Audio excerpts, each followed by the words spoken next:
네, 성바로 수도의 박득태 루카스사님과 함께 자, 2주의 책 함께하고 있는데요. 네. 자, 이제 어떤 책 소개해 주실 겁니까? 네, 이번에도 그렇게 팔릴 것 같지는 않은 책 하나 어머. 가져와 볼게요. 팔릴 것 같진 않지만 그만큼 거룩한 책입니다. 예. 네, 섭리의 날개를 타고라는 책을 가져왔습니다. 섭리의 날개를 타고. 네. 오. 네, 포교 베네딕토 수녀의 레나 수녀님께서 쓰신 책이고요. 예. 수도 생활 50년을 돌아보면서 또 성서를 그동안 가르치면서 또 말씀과 인생을 비추어 보면서 하느님의 손길을 발견하도록 해주는 책입니다. 수사님도 같은 수도자니까 굉장히 많이 와닿을 것 같은데요. 아유, 공감되는 예. 부분이 많죠. 예. 그런데 또 한편으로는 또 완전히 다른 삶이다라는 생각도 들었는데요. 저는 그래도 젊은 수도자니까 삶을 되돌아봐도 그렇게 성숙한 결실이 나올 수는 없을 거예요. 그리고 물론 매일매일 돌아보는 것이 그리스도인의 성찰이고 기도고 그렇지만은 저는 아직은 삶을 뒤돌아보기보다는 앞으로 어떻게 살아갈지를 더 많이 생각하는 나이 같아요. 그리고 이제 부제품도 받았고 앞으로 내가 어떤 목자가 될까요? 하는 게 여쭤보고 그런 시기인데 레나 수녀님 같은 경우는 수도 생활만 50년인데요. 그러니까 당신이 밖에서 살아오신 시간보다 수도에서 살아온 시간이 2배 가까이 된다고 하더라고요. 와.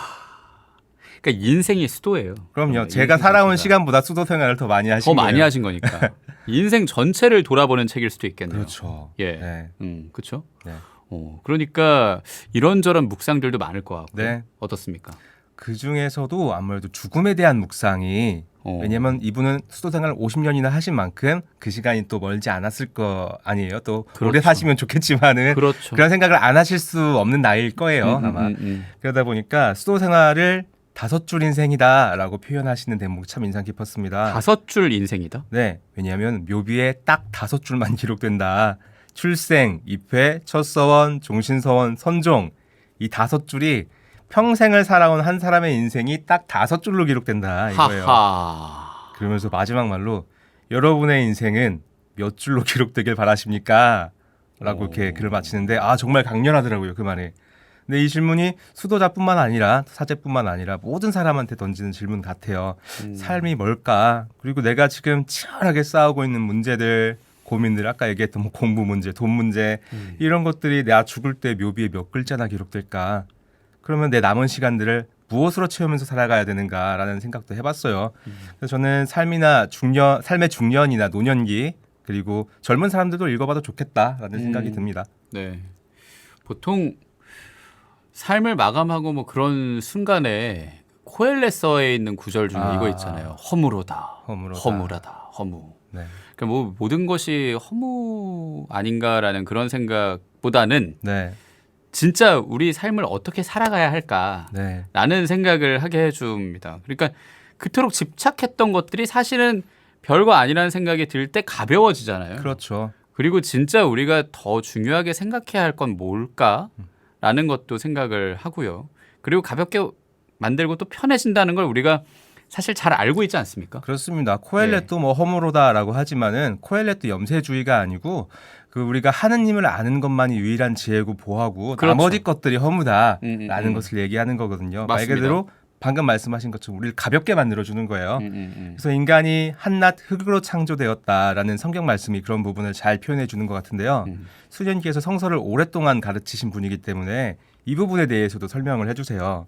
그 인간을 뜻하는 히브리어 아담이라는 말이 원래는 아다마에서 나왔다는 말 들어보셨을 거예요. 이게 원래 흙이라는 뜻이거든요. 예. 근데 라틴어에서도 인간을 호모라고 그러죠. 뭐 호모사피엔스, 호모 에렉투스 할 때. 예. 그 호모도 흙을 뜻하는 후무스에서 나왔다라고 하시더라고요. 좀 처음 알았어요 이번에. 그리고 거기서 휴먼이 나왔다라고 하더라고요. 그리고 후무스에 불과한 인간이 존귀한 이유는 하느님의 숨결이 들어갔기 때문이다라고 하세요. 그래서 인간이 겨우 후무스에 불과하다, 흙에 불과하다라는 것을 깨닫는 것이 후밀리타스, 겸손이라고 합니다. 교. 야, 본인이 말하고 본인이 감탄을 하는 건 뭡니까? 제가 너무 잘했나요? 그 책을 읽으면서도 감동을 했지만 다시 말하면서도 막 마음에서 뭐가 끌어오르는 게 있어요. 전하면서 또 오는 두 번의 감동. 야, 이거 멋있네. 강론 때 써먹어야겠다. 그러니까요. 저 강론 듣는 것 같거든요, 지금. 저 이제부터 말씀의 봉사자가 되기 때문에. 그렇죠. 여기저기서 이제 부제로서 강론도 많이 하실 거라 벌써부터 말밥을 막 찾으시는 것 같은. 쓸만한 말 있으면 다 갖다 쓰는 그러니까요. 예, 지금 일단 방송에서 하나 풀어주시면 감사하고. 네. 근데 어쨌거나 평생을 성경을 공부하시고 가르치신 수도자인 만큼 이 성경이 삶 속으로 들어와 계신 분이다라는 생각도 합니다. 그렇죠. 또 예. 수녀님도 그러셨지만 우리 모두가 말씀을 가까이 한다면 삶이 점점 이렇게 무르익어 갈 것이다라고 생각하는데요. 예. 뭐 전에도 말씀드린 적이 있지만 기도도 그렇고 삶의 모든 부분이 일종의 훈련과 같다라는 생각을 많이 합니다. 당장에는 변화가 없는 것처럼 보여서 나는 안 되나 봐 이렇게 좌절할 수도 있지만 그걸 꾸준히 한 사람은 나중에 돌아보면 내가 성장했구나라는 걸 깨닫거든요. 레나 수녀님은 50년 동안의 훈련을 통해서 성장한 신앙의 눈으로 지난 시간을 되돌아보고 계신다라는 생각을 책을 보면서 많이 했고요. 예. 그리고 내가 노력해서 성장한 부분도 있지만 지나가 보니까 결국에 하느님이 다 하셨고 나는 그냥 흙먼지였구나. 그걸 깨닫는 거예요. 그래서 본인의 삶을 레나 복음서다라고 말씀을 하시고 우와. 우리가 언젠가 저도 내 삶이 득태 복음서였구나. 또 우리 김지연 아나운서께서는 지디 복음서였구나 내 삶이 이런 거를 가슴으로 느끼는 날이 오지 않을까요? 계속 강론하는 것 같지 않으세요, 여러분? 아멘. 믿습니까? 할렐루야. 왠지 묵상하고 바로 사도신경 받쳐야 될 것 같은 그런 느낌. 아직 영빨이 좀 있습니다. 소품 받은 지 되게 얼마 안 돼서. 좋네요. 오늘 해주시는 그런 말씀이. 아유, 감사합니다. 내 삶이 복음이다. 성경의 끝은 감사다. 그러니까 우리 삶의 힘든 일을 이겨낼 수 있게 힘을 주시는 듯합니다. 네. 레나 수녀님의 말씀을 우리 득태 수사님이 잘 전해주고 계시고요. 오늘 함께 전하고 있는 책은 섭리의 날개를 타고입니다. 좀 많이 팔리라고 제가 자주 얘기하는 겁니다. 아유, 감사합니다.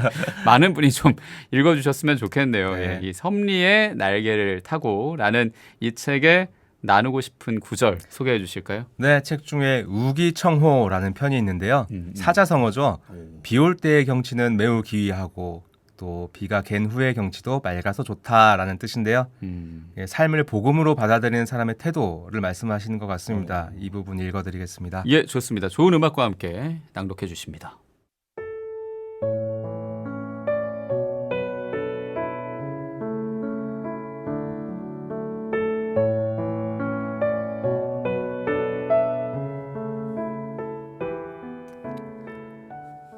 여행을 즐기는 사람은 날씨에 그다지 영향을 받지 않습니다.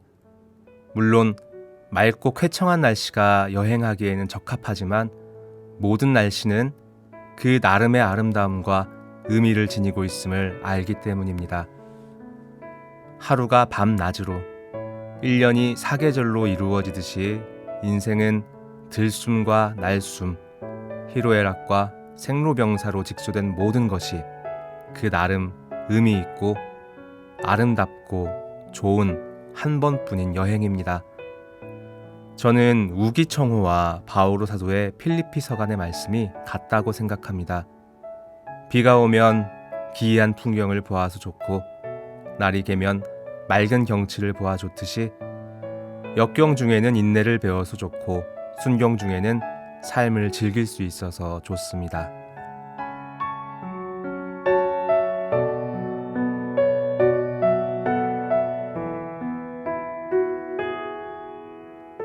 섭리의 날개를 타고의 일부를 박득태 루카 수사님이 낭독해 주셨습니다. 그래요. 이게 수도 생활 50년에서 나오는 내공뿐만 아니라 노년의 그리스도인에게서 나올 수 있는 깊은 맛, 예. 그게 느껴지는 글이네요, 수사님. 네, 노년의 깊은 맛이라고 하니까 또 생각이 나는 게 예. 수도 생활을 하면서 참 좋은 점이 제가 어른들과 함께 살고 있다라는 거예요. 나는 제 친구나 뭐 동기나 이런 사람들 보면서 저 사람의 문제를 보잖아요. 그러니까 쟤 나쁜 놈이야, 쟤 모자란 애야, 저래 가지고 안 돼라고 결정을 짓지만 저는 결론이에요, 그게. 근데 어른들은 그 시간을 지나간 사람이기 때문에 다 하나의 과정이야라고 말하고 저한테는 어떤 심각한 문제인데 어른들을 볼 때는 있을 수 있는 일이야, 큰일 난 줄 알았는데 그렇게 넘어가시는 게 그런 여유는 절대적으로 인생을 살아온 시간, 나이 여기서 나오는 관대함을 무시할 수가 없습니다. 예, 그렇지만 모두가 똑같은 시간을 보내지만 똑같은 속도로 어른이 되는 건 아닌 것 같아요. 좋은 어른들을 만나야 되고 이 책을 통해서도 그리고 우리가 간접적으로나마 그 레나 수연님이라는 좋은 어른을 만나볼 수 있다고 생각을 합니다. 예, 그렇네요. 그 좋은 어른을 만나야 또 좋은 어른이 된다는 그런 말씀. 그것도 와닿고요. 지금까지 좋은 어른을 만난 것 같은 책이었습니다. 섭리의 날개를 타고 소개해 주셨고요. 자, 이제 이 코너 마무리할 시간 거의 다 됐네요. 오늘 박득태 루카 수사님의 추천곡 들어봐야겠죠? 어떤 네. 곡입니까? 아무래도 오늘 책 2권 선정한 것이 전부 다 부제품을 받은 것이 좀 영향이 있었던 것 같아요. 다 예, 성소에 관련된 책들이었던 것 얘기도 같은데. 대부분 강론 느낌이 있었고 좋았고요. 그래서 네, 제 삶도 변하고 있는 것 같습니다. 네, 저도 언젠가는 이렇게 제 삶의 끝에서 이 모든 게 주님의 섭리였구나라고 말을 하면서 그렇게 눈 감을 수 있는 날이 오기를 기대하고 있습니다. 사실 앞에 처음에 부제품 준비하면서 많이 떨렸다라고 말씀드렸잖아요. 예. 떨렸던 것이 사실인데 사실 어제 소품식 받으면서 성령을 세게 받았나 봐요. 용기도 생기더라고요. 그게 어떤 섭리구나 이런 생각들이 드는데 사실 예전에 참 두렵고 또 용기가 부족하지만 주님께 의탁한다라는 마음으로 성소를 맡길 때 녹음했던 곡이 있어요. 유재하님의 가리워진 길 검은 형제들 버전으로 저에도 2번 정도 들려드렸던 것 같은데요. 오늘 들으면 느낌이 좀 새롭지 않을까 싶습니다. 저는 방송 외에도 계속 들었습니다. 유재하 죄송합니다. 유재하님께 고 유재하 뺨칩니다. 아이고 제가 돌아가신 분 뺨은 어떻게